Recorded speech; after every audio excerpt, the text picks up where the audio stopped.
اما بعد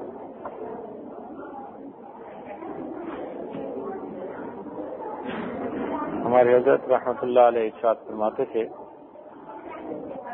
کہ انسان کا اس دنیا میں آنا آسان، انسان کا دنیا میں آنا آسان اور صحیح معنوں میں انسان بن جانا مشکل کام، اور صحیح معنوں میں انسان بن جانا بھی بڑا مشکل کام ہے۔ جو بنتا ہے یا بناتا ہے وہ پتہ پاتا ہے۔ عمر گزرتی ہے اپنے اوپر محنت کر کے، تب انسان صحیح معنوں میں انسان بن جاتا ہے۔ زندگی بھر انسان محنت کرتا ہے تو پھر جا کر اس کو اپنے قلب کی صفائی نصیب ہے۔ یہ کوئی دن دو دن کا کام نہیں ہے، یہ کوئی سیزن کا کام نہیں ہے، یہ فقط خوشی کے وقت کا یا غم کے وقت کا کام نہیں ہے۔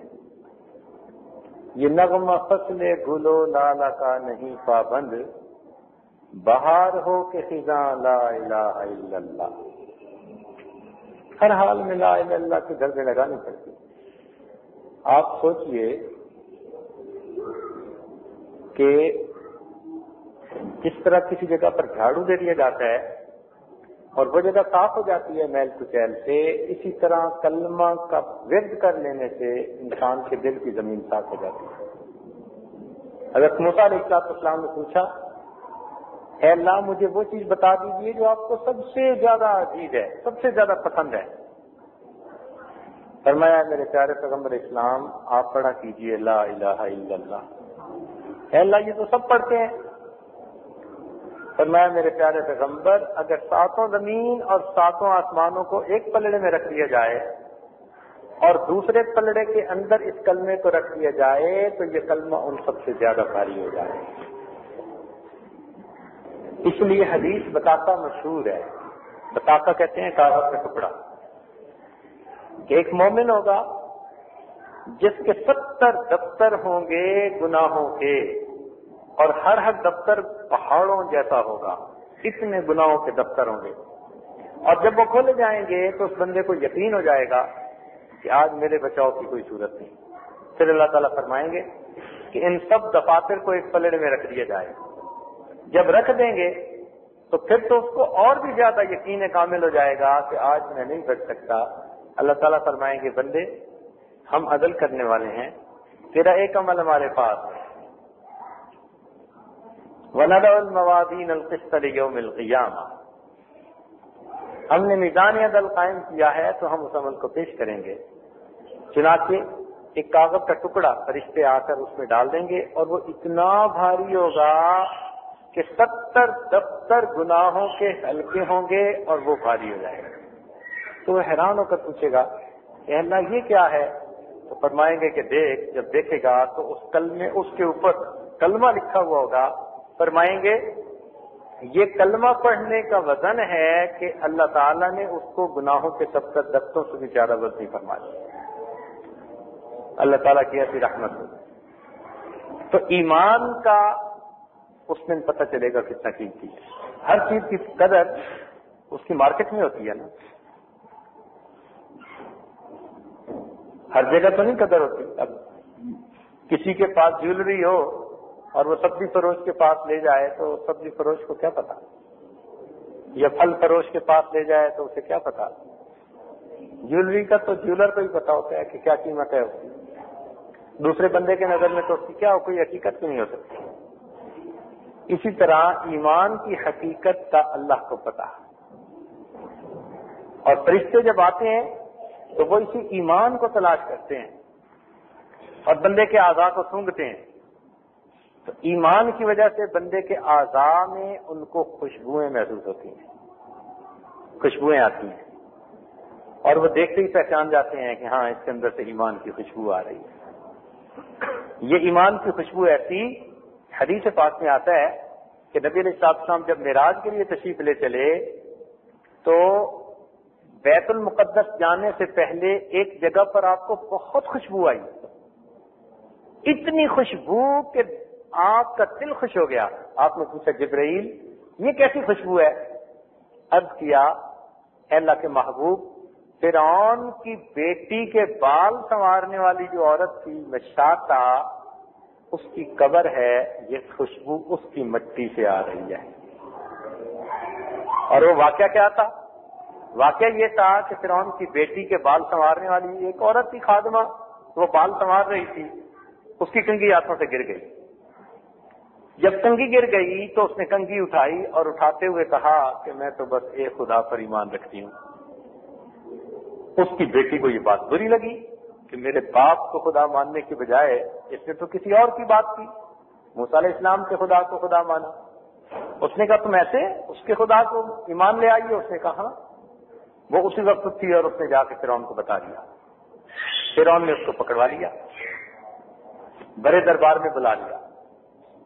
بڑے دربار میں بلا کر کہا کہ تم ابھی کہو کہ میں اس سے باز آئی اور میں فرعون کو خدا مانتی ہوں. اس نے کہا ہرگز نہیں، اب تو بات کھل گئی، ہو جائے جو ہوتا ہے. اس نے کہا سخت سزا دوں گا. اس نے کہا دے لو، فقد ما انت قاض، جو کر سکتی ہو تم کر لو. چنانچہ اس نے کہا کہ اس کو چمیخا کر دیا جائے. چمیخا اس زمانے میں یوں کہتے تھے کہ نیچے کت لٹا کر ہاتھوں کو اور دونوں پیروں کے اوپر کیلیں گاڑ دیتے تھے جو زمین میں چلی جاتی تھی، تو ہاتھوں کے اندر سے سوراخ ہو جاتا تھا، تو ہاتھ اور پاؤں زمین کے اوپر یوں ایک جگہ گاڑے جاتے تھے. اس طرح اس کو گاڑ دیا گیا. اب اس کو کہا گیا کہ تم اب باز آ جاؤ ورنہ تمہیں بہت سزا دیں گے. اس نے کہا نہیں. اس نے کہا اچھا ایسے کرو، اس کا آسان طریقہ میں بتاتا ہوں. اس کا کوئی بچہ ہے؟ انہوں نے کہا اس کی بیٹی ہے 2 سال کی. کہنے لگے لے کے آؤ. فرعون نے اس کی بیٹی کو بلوایا اور 2 سال کی بچی کو اس کے سینے پہ لٹایا. اب 2 سال کی بچی تو دودھ پیتی تھی، وہ ماں کے سینے پہ جیسے ہی لیٹی تو اس نے ماں کے پستانوں سے دودھ پینا شروع کر دیا. اب فرعون نے اسے کہا کہ دودھ پیتی حالت میں اس بچی کو ذبح کر دیا جائے گا. اب سوچئے ایک ماں کے لیے یہ کتنی بڑی بات ہوتی ہے کہ جو دودھ پی رہی ہے بچی اس کے سینے سے لگی ہوئی، اس کو کہا جا رہا ہے کہ اس کو قتل کر دیں گے. اس نے کہا کوئی بات نہیں. چنانچہ اس نے حکم دیا جس طرح بچی لیٹی ہوئی دودھ پی رہی تھی اس کی گردن پر پیچھے سے تلوار چلا کر اس کو ذبح کر کے اس کا خون اس کے سینے پہ بہایا گیا. اب جس ماں کے سینے سے بیٹی کا خون بہ رہا ہوگا اس ماں کے دل پہ کیا گزر رہی ہے؟ بچی تڑپ رہی ہے، ماں کے جسم کے اوپر بچی کی لاش تڑپ رہی ہے اور وہ ماں اس کو برداشت کر رہی ہے. ایمان کی قیمت دینی پڑتی تھی کبھی. ہمیں تو آج مفت میں مل گیا نا آسانیوں کے ساتھ، قدر نہیں ہے. بچی نے تڑپ تڑپ کے جان دے دی، ٹھنڈی ہو گئی. اس نے کہا اچھا اب بات کرو. اس نے کہا نہیں میں ہرگز ہٹنے والی نہیں ہوں. اس نے کہا اچھا تیرا بندوبست کرتا. فرعون نے کیا کیا ہوا تھا کہ اس نے کچھ بچھو پالے ہوئے تھے اور کچھ سانپ پالے ہوئے تھے جن کی زہر نکالی ہوئی تھی، مگر ڈرانے کے لیے وہ بہت ہی خطرناک قسم کے تھے. اس نے کہا کہ وہ بچھو لائے جائیں اور اس عورت کے پورے جسم پر پھیلا دیے جائیں. اب ہاتھ اور پاؤں کے بندھے ہوئے ہیں، ہل نہیں سکتی. بچھوؤں کو لایا گیا اور اس کے جسم کے اوپر ڈال دیا گیا اور اس کے بعد اس کو دکھا دکھا کے سانپ اس کے جسم پر ڈالے گئے. اب سانپ اس کو بائٹ کر رہے ہیں اور پھنکار رہے ہیں. اب بتائیے اس عورت کے اوپر ہیبت کیا طاری ہوگی، ڈر کتنا ہوگا، خوف کتنا ہوگا. مگر یہ سب کچھ اس نے برداشت کر لیا. اس نے کہا میں پیچھے نہیں ہٹ سکتی. دل آخر اس نے کہا کہ میں تمہاری لاش کا قیمہ بنوا دوں گا. اس نے کہا جو مرضی چاہتے ہو اب تم کر گزرو، میں پیچھے نہیں ہٹوں گی. چنانچہ اس نے پتہ نہیں کتنے درجن جلادوں کو ایک وقت میں حکم دیا کہ تم اکٹھے اپنی تلواریں چلاؤ. چنانچہ وہ پڑی ہوئی تھی، کئی درجن تلواریں ایک وقت میں اس کے جسم پر چلی اور اس کے پورے جسم کو قیمہ بنا دی، اس کی روح پرواز کر دی. اس مشاطہ کو جس جگہ دفن کیا گیا تھا اس جگہ کی مٹی سے نبی علیہ السلام کو خوشبو محسوس ہوئی.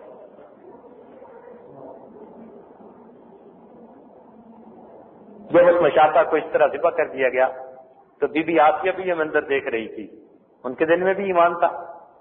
فرعون گھر واپس آیا تو بڑے غصے میں کہتا ہے دیکھا میں نے اس کا کیا اجر کیا. وہ کہنے لگی تو جھوٹا آدمی کیا کرے گا, اس نے جو اجر پانا تھا پا لیا. کہنا اچھا تو بھی اسی کے ساتھ کی ہے؟ کہنے لگے ہاں میں بھی موسیٰ کے پروردگار پہ ایمان لے آئی ہوں. اس نے کہا آسیہ تو ملکہ ہے اور تجھے پتہ ہے کہ بہت خوبصورت ہے, میں تجھ سے بہت محبت کرتا ہوں اور تیری درجنوں خادمائیں ہیں اور محل میں تیری آنکھ کے اشارے پر خادمائیں ادھر سے ادھر بھاگتی ہیں, تو شاہی کر رہی ہے. تیری جیسی عورت کوئی ناز نعمت کی پلی ہوئی دنیا میں ہے نہیں, تو ایسی بات نہ کر. اس نے کہا نہیں جو حق ہے میں بات کہہ چکی. اس نے کہا پھر میں تجھے سزا دلواؤں گا. انہوں نے کہا جو مرضی کر. چنانچہ اس کو غصہ آیا, فرعون وہیں سے واپس آیا. ابھی لوگ گھروں کو نہیں گئے تھے پہلی عورت کو سزا دے کے, اس نے ان کو واپس بلوایا. کہنے لگا ہے تو میری یہ پرسنل بات, لیکن میں آپ لوگوں کے سامنے آج کھول دوں گا کہ میری بیوی بھی موسیٰ کے رب پر ایمان لے آئی ہے اور اب میں اسے سزا دینا چاہتا ہوں. لوگوں نے بڑا مشورہ دیا کہ وہ آپ کی محبت ہے, زندگی آپ کی اس کے ساتھ محبت میں گزری, ایسا نہ کریں. اس نے کہا نہیں یہ میری بات نہیں مان رہی, میں کروں گا. چنانچہ اس نے بھی اس کو اسی طرح لٹا دیا اور اس کے ہاتھوں اور پیروں کے اندر میخیں گاڑ کر زمین کے ساتھ. وقت کی ملکہ, وہ نازک بدن جس کے انگلی کے اشارے پر نوکر چاکر بھاگتے پھرتے تھے, اس کی تمنا و خواہشوں کو پورا کرنے کے لیے, اس کے حکم کو پورا کرنے کے لیے آج لیتی ہوئی ہے. فرعون نے اسے کہا کیا کیا, تیرے لیے سزا یہی کافی ہے کہ میں تجھے اس طرح سب کے سامنے لٹا کے تیرے جسم کو بے لباس کر دوں گا. اب عورت کے لیے سوچئے یہ کتنی بڑی سزا ہے کہ اس کو پبلکلی انسلٹ کر دیا جائے. انہوں نے کہا میں تو اللہ کے لیے کہہ چکی جو کہنا ہے. چنانچہ فرعون کے حکم پر لوگوں نے اس کے جسم سے سارے کے سارے کپڑے اتار دیے. اب سوچئے جو کبھی وقت کی ملکہ تھی اور راج کرتی تھی, آج بے بس ہو کر زمین پر لیٹی ہے اور اس کے جسم پر لباس بھی نہیں. عورت کے لیے اس سے بڑی قربانی اور نہیں ہو سکتی. مرد کو اگر کہہ دیا جائے تو مرد جو ہے وہ شرم سے زمین میں گڑ جانا پسند کر لے, چے جائے کہ عورت ذات. اس نے لباس اتار دیا. اس نے کہا میں پیچھے نہیں ہٹوں گی. اب فرعون نے پھر اسے سمجھایا. اس نے کہا نہیں. فرعون نے کہا کہ جو میں سزا پہلی کو دے چکا تجھے وہ نہیں دوں گا, تجھے اس سے زیادہ سخت سزا دوں گا. لوگوں نے پوچھا وہ کیا؟ کہنے لگے کہ میں دو بندوں کو کہوں گا وہ زندہ حالت میں اس کے جسم سے اس کی کھال کو جدا کر دیں گے. چنانچہ اس کے دونوں ہاتھ اور پاؤں زمین پہ گڑے ہوئے تھے. دو آدمیوں نے اس کی دونوں ٹانگوں سے اس کے سکن کو اس کے جسم سے اتارنا شروع کر دیا. یوں سمجھیے کہ جیسے بکرے کی کھال اتاری جاتی ہے, اس عورت کی زندہ حالت میں اس کے جسم سے کھال اتار دی تھی. اب جہاں جہاں سے کھال اترتی تھی زخم, خون آ رہا ہے, جلد سینسٹیو ہے, وہاں سے کتنی تکلیف ہوئی ہوگی. حتیٰ کہ جب کافی سارے جسم سے کھال اتر گئی, اس وقت بی بی آسیہ کو محسوس ہو گیا کہ اب آخری وقت ہے. انہوں نے دعا کی رب ابن لی عندک بیتا فی الجنہ, اللہ اس نے مجھے محل سے دھکا دے دیا, مجھے اب اس کے محل کی ضرورت نہیں, اللہ تیرے قرب میں ایک گھر کی ضرورت ہے. رب ابن لی عندک بیتا فی الجنہ, اے اللہ جنت میں مجھے ایک گھر عطا فرما دے. ونجنی من فرعون وعملہ, مجھے فرعون اور اس کے عملوں سے نجات عطا فرما. سبحان اللہ. اس کے جسم سے کھال اتاری گئی اور اس حالت میں اس کی روح پرواز کر گئی. چنانچہ نبی علیہ السلام کے بارے میں آتا ہے کہ جب خدیجہ بن خویلد کی وفات کا وقت قریب آیا تو نبی علیہ السلام نے فرمایا خدیجہ تم جنت میں جاؤ گی تو وہاں میری 3 بیویوں کو سلام کہنا, میری 3 بیویوں کو سلام کہنا. تو خدیجہ رضی اللہ تعالیٰ عنہ بڑی حیران ہوئی, اللہ کے نبی آپ کی پہلی بیوی تو میں ہوں, آپ کی بیویاں جنت میں کیسے پہنچ گئیں؟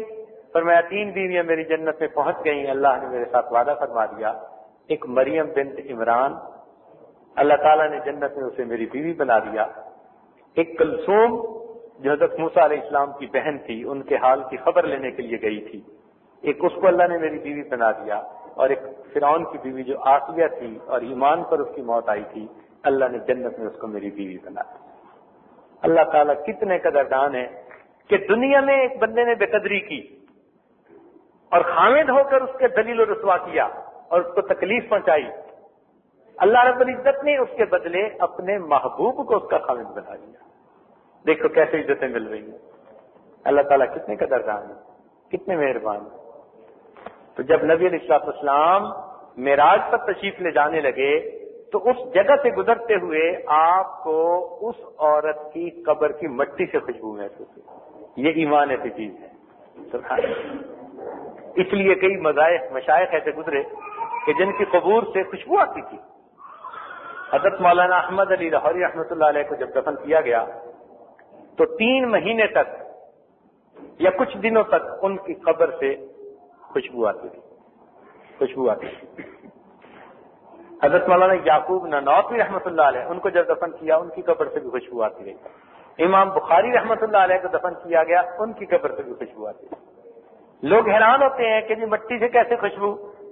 ہم کہتے ہیں جمال ہم نشیں در من اثر کر مگر نامن ہوا خاکم کے ہستا، یہ میرے ہم نشیں نے ان کے جمال نے میرے اندر اثر کر دیا، ورنہ میں کیا ہوں، میں تو ایک خاک اور مٹی۔ تو جن کو دفن کیا جاتا ہے وہ پھول کی طرح خوشبو والے ہوتے ہیں، ان کے اندر ایمان کی خوشبو رچی بسی ہوتی ہے اور اس کی خوشبو محسوس ہوتی ہے۔ چنانچہ حضرت مولانا احمد علی لاہوری رحمۃ اللہ علیہ کے خلفاء میں سے ایک بزرگ تھے، انہوں نے خواب میں دیکھا حضرت لاہوری رحمۃ اللہ علیہ کو، تو پوچھا کہ سنائیے آگے کیا بنا؟ فرمان لگے کہ اللہ تعالیٰ کے حضور پیشی ہوئی۔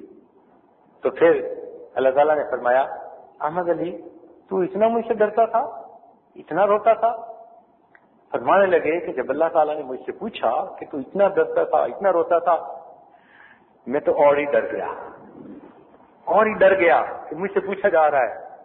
تو جب میں اور ڈر گیا تو مجھے فرمایا ارے تو اب بھی ڈر رہا ہے، آج تیرے ڈرنے کا وقت نہیں، تیرے خوش ہونے کا وقت ہے، ہم نے تجھے بھی معاف کر دیا، اور جس قبرستان میں تجھے دفن کیا گیا اس قبرستان کے سب مسلمان مردوں کو بھی معاف کرنا ہے۔ اللہ والوں کی برکت ہے۔ دیکھا، یہ ہوتی ہیں باتیں۔ ہمارے حضرت رحمۃ اللہ فرماتے تھے یہ باتیں ہوتی ہیں، اللہ تعالیٰ مہربانی فرماتا ہے۔ تو انسان ایمان کے لیے قربانیاں دیتا ہے تو اللہ تعالیٰ کی طرف سے پھر اس کی قیمت ملتی ہے، اجر ملتا ہے، وہ بڑا قدردان ہے۔ جتنی محنت کسی کو کرنی پڑے گی پروردگار اسی قدر اس کو بدلہ عطا کرتا ہے۔ ایمان کی قدر تو صحابہ سے پوچھو نا، صحابہ کرام فرماتے ہیں ہم نے ایمان کی حقیقت کو بدر والے دن تلواروں کے سائے کے نیچے پایا، اس وقت ہمیں پتہ چلا ایمان کیا ہوتا ہے۔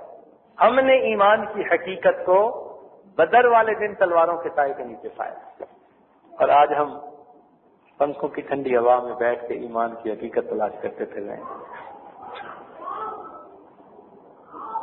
ہم چاہتے ہیں کہ خود بخود مل جائے، ملتی ہے تو ہم کہتے ہیں مل جائے تو کیا حرج ہے، ایسے ملتی ہے، محنت کرنی پڑتی ہے۔ ایمان بڑی نعمت ہے، سبحان اللہ۔ تو اس لیے اس ایمان کی حفاظت سب سے اہم ذمہ داری ہے ہماری۔ نہ کوئی عمل ایسا ہو، ایک بات ذہن میں رکھنا، جب کوئی بات ایسی زبان سے نکلے گی جس میں اللہ رب العزت کی شان میں کوئی گستاخی ہو، نبی علیہ السلام کی شان میں گستاخی ہو، قرآن کی ان چیزوں کی شان میں گستاخی ہو، شریعت، دین، اسلام، ان کی شان میں گستاخی ہو، جیسے انسان مذاق میں بات کرتا ہے تو یہ عمل بندے کو اسلام سے خارج کر دیتا ہے۔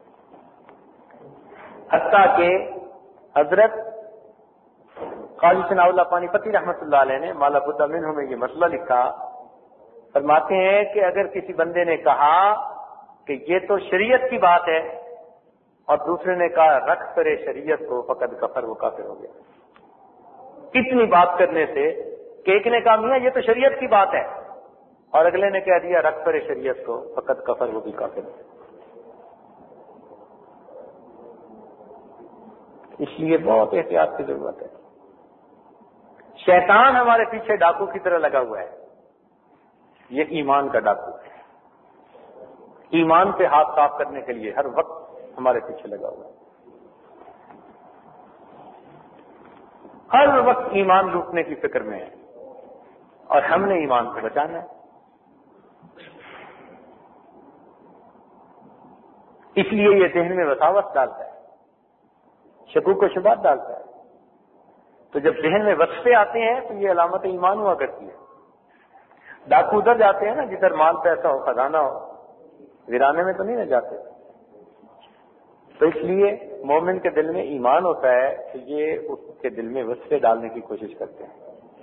تو ہمیں چاہیے کہ ہم استغفار سے اللہ کی مدد مانگیں اور اپنے ایمان کی حفاظت کے لیے ہر وقت کوشش کرتے رہیں. اب اس ایمان کو پالش کیا جا سکتا ہے. اس کی مقدار تو وہی ہے, لیکن اس کی رونق کو دوبالا کر سکتے ہیں, اس کی پالش کو بڑھا سکتے ہیں, چمکدار بنا سکتے ہیں. تو جتنی اعمال کریں گے, نیکی کریں گے, اللہ سے مانگیں گے, ایمان روشن چمکدار ہوتا جائے گا. ایمان کی کیفیت بڑھتی چلی جائے گی. صحابہ کرام کا ایمان کیسا تھا؟ سبحان اللہ. سفیان ثوری رحمۃ اللہ علیہ سے کسی نے پوچھا کہ صحابہ کی بات سناؤ. بڑی عجیب بات ہے کہ ہمیں صحابہ کی بات سناؤ. تو انہوں نے فرمایا کہ اگر تم لوگ صحابہ کو دیکھ لیتے تو انہیں مجنون سمجھتے. یہ دوسری صدی ہجری میں بیٹھے کہہ رہے ہیں. تابعین کا دور ہے, تابعین کا دور ہے, دوسری صدی.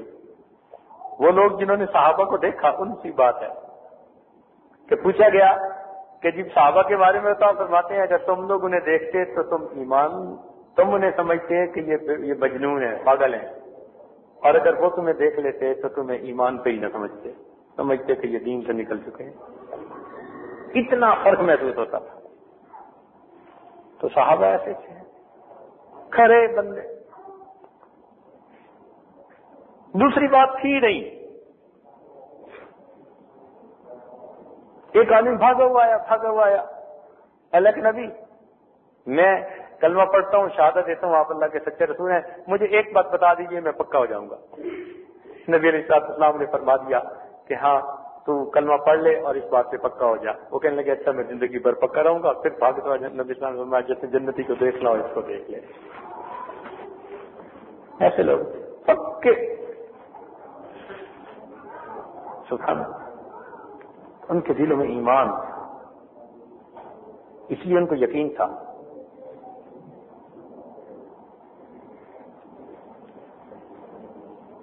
بیٹھے بیٹھے کہتے تھے کہ مجھے جنت کی خوشبو آ رہی ہے.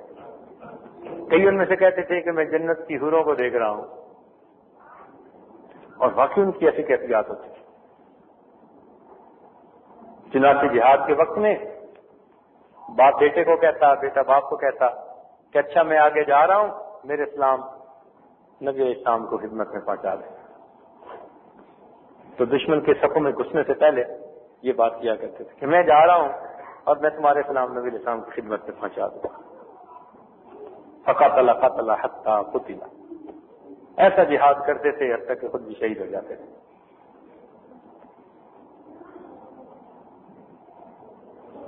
اس ایمان کی حفاظت آج کے دور میں بڑی ضروری ہے. اتنی قیمتی چیز کو بغیر کسی قیمت کے ضائع کر بیٹھنا یہ کتنی بے وقوفی کی بات ہے.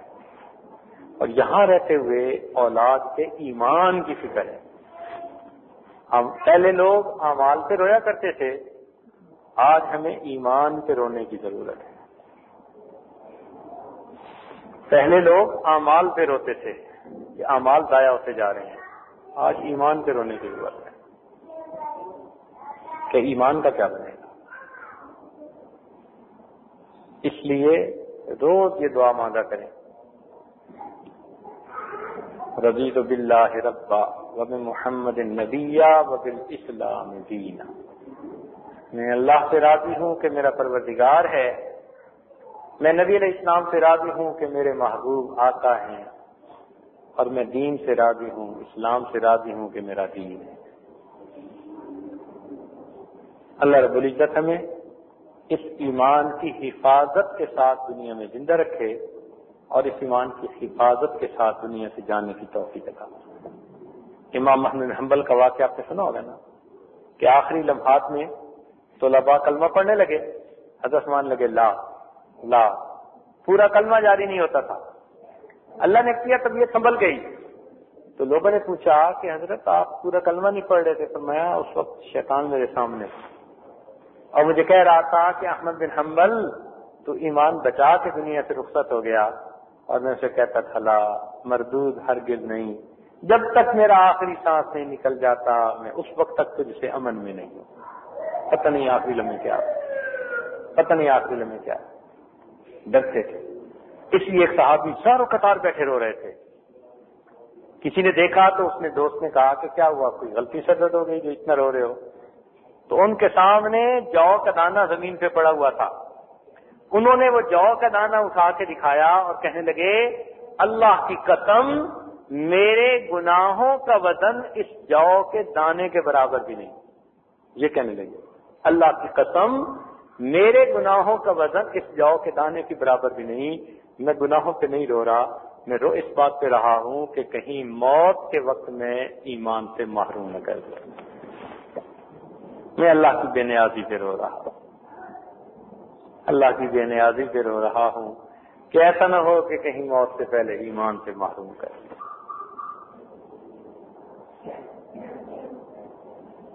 قرآن پاک کی 2 آیتیں ہیں، ان آیتوں کو پڑھنے کے بعد دنیا کا کوئی بھی انسان اپنے علم اور عمل پہ ناز نہیں کر سکتا۔ سنیے اور دل کے کانوں سے سنیے۔ پہلی آیت اللہ تعالیٰ ارشاد فرماتے ہیں اے میرے محبوب لئن شئنا لنذهبن بالذی اوحینا الیک، اگر ہم چاہیں ہم وہ چیز لے لیں جو ہم نے آپ پر نازل کی، یعنی وہی۔ تو جب محبوب کو یہ ارشاد فرماتے ہیں ہم اپنے علم پہ کیا ناز کر سکتے ہیں؟ کیسی عجیب بات ہے۔ لئن شئنا، دیکھا کیسا شاہانہ خطاب ہے، کیسا انداز ہے، جیسے بڑی عزت اور شان والا کوئی بادشاہ خطاب کر رہا ہوتا ہے۔ لئن شئنا، اگر ہم چاہتے، لنذهبن ثقیلہ کا صیغہ، ہم ضرور بالضرور واپس لے لیتے اوحینا الیک، جو ہم نے آپ کو وحی کے ذریعے عطا کیا۔ اس آیت کو پڑھنے کے بعد کوئی اپنے علم پہ ناز نہیں کر سکتا۔ اور ایک آیت عمل کے بارے میں اللہ تعالیٰ ارشاد فرماتے ہیں لولا ان ثبتناک، اے محبوب اگر ہم آپ کو ثابت قدمی عطا نہ کرتے، ہم اپنی طرف اللہ نسبت فرماتے ہیں اگر ہم آپ کو ثابت قدم نہ رکھتے، لقد کدت ترکن الیہم شیئا قلیلا، آپ ان مشرکوں کی طرف تھوڑا سا مائل ہوتے، پھر نتیجہ کیا نکلتا؟ اذا لأذقناک ضعف الحیات وضعف الممات ثم لا تجد لك علینا نصیرا۔ اب اس کا ترجمہ قرآن پاک میں پڑھ لینا، میں اس کا ترجمہ بھی نہیں کر سکتا۔ اللہ اکبر، یہ ایسی آیت ہے۔ اپنے محبوب کو یوں خطاب فرما رہے ہیں، میں اور آپ کس سے کی گاجر مولی ہے، ہماری اوقات ہی کیا ہے؟ ہم تو محبوب کے نالین سے لگے ہوئے ریت کے ذرے کی بھی حیثیت نہیں رکھتے۔ اس لیے ہم اپنی اوقات کو دیکھیں کہ اللہ تعالیٰ نے ہم بے قدروں کو دین ایمان جیسی نعمت عطا فرما دی ہے، اب اس کی قدر کیجیے، اس کی حفاظت کی فکر کیجیے۔ پروردگار عالم قیامت تک آنے والی ہماری نسلوں میں ایمان کی حفاظت فرما دے۔ وآخر دعوانا ان الحمد للہ رب العالمین۔